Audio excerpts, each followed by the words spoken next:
गंजाम जिला पात्रपुर ब्लॉक भीमपुर सरकारी उन्नीत उच्च विद्यालय शतवार्षिकी पालित मुख्यमंत्री मोहन चरण माझी मुख्य अतिथि भाव जोगदेइथिले। यह अवसर में मुख्यमंत्री कहिथिले सरकारी विद्यालय रे गुणात्मक शिक्षा प्रदान करबा पई विभिन्न पदक्षेप हाथ को निया जायछि। विद्यालयर जहा असुविधा रही ता उपरे डीपीआर प्रस्तुत करबा पई जिलापाल को कहिथिले। उत्सव में भीमपुर गाँव वरिष्ठ नागरिकों को संबर्धित करथिले। अन्यमानक मध्य चिकिटी विधायक मनोरंजन दान सामंतरा, दिगपंडी विधायक सिद्धांत महापात्र, विधायक पुण्यचंद्र सेठी प्रमुख उपस्थित थे। ओडिशार ये होची बॉर्डर बा सीमांत अंचल मते एठू 200 मीटर दूर हबो आ सेपट सेपट देखा जाउछिटा हला आंध्र प्रदेश एटा होची ओडिशा एवं ये होची गोटे सीमांत अंचल आ ये अंचल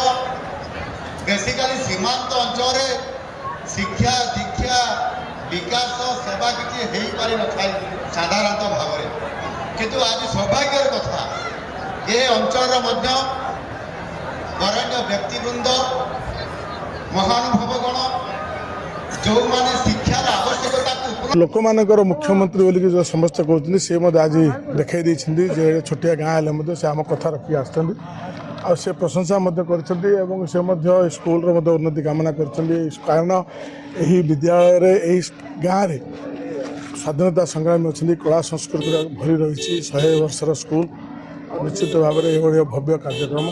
आ निश्चित भाव में माननीय मुख्यमंत्री की धन्यवाद देवी यही उद्यम जो जारी रही ओडिशा प्रति तो सब ये सेवा जारी रहू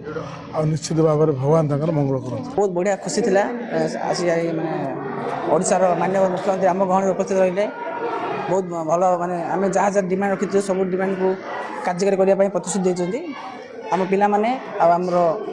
भीमपुर पुरातन छात्र परिषद समस्ते खुशी अच्छा जे